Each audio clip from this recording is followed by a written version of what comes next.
তো আজকে আমি আর মাধবী এসেছিলাম মেলা, আমার বাড়ি এসেছিলো মাধবী আমাকে ছাড়তে, তো আমি চলে এলাম মেলাতে।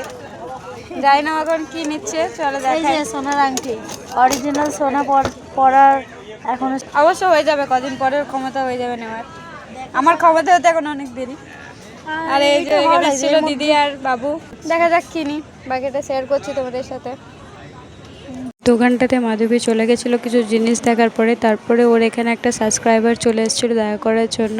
তো তারপরে দেখা করার পরে আমরা চলে গেলাম অন্য দোকানে। সঙ্গে ফ্লপ হয়ে গেছে গাইস। ওকে বলেছে আংটির দাম 50 টাকা, ও শুনেছে 35 টাকা। আমি কানে কালা হয়ে গেছি। আমিও 35 টাকায় শুনলাম, সত্যি 35 টাকায় শুনেছিলাম। আমিও এখানে কিছু জিনিস দেখছিল যেগুলো ওর নেওয়ার ছিল, আংটি নিচ্ছিল এখান দিয়ে। দিন আংটি নেওয়ার পরে ও জিনিস নিচ্ছিল আর আমি এদিকে বাবুর সঙ্গে। কি করছো গাইস? ও নাগরদোলা দেখে এক্সাইটেড হয়ে গেছে। গাইস আমি ভয় পাই দুলতে, ও দুলবে।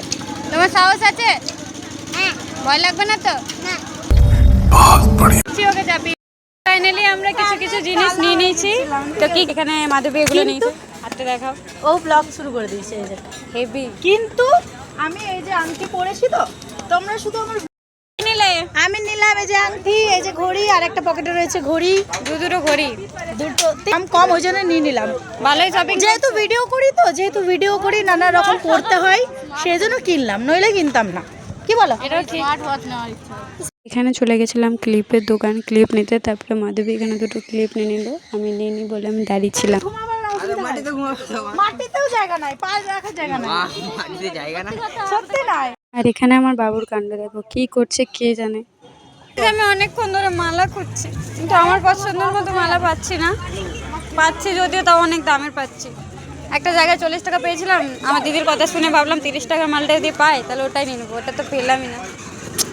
ভাগ্যটা খারাপ। আমার বর আমার ছেলে কি করছে প্রিয়? প্রিয় মায়াপুর চুষি চুষি, দেখো মায়াপুর সেটা কি বলছো? তারপরে এখানে আকাশদার দোকানে চলে গেছিলাম কিছু খেতে। তো এখানে কি কি পাওয়া যায় সেটা তোমাদের সাথে শেয়ার করলাম, আর কোনখানটায় ওরা বসেছে বা কোথায় লোকেশনে রয়েছে সেটাও তোমাদের সাথে শেয়ার করলাম। তারপরে এই ছেলেটাকে দেখো, কি বলবো।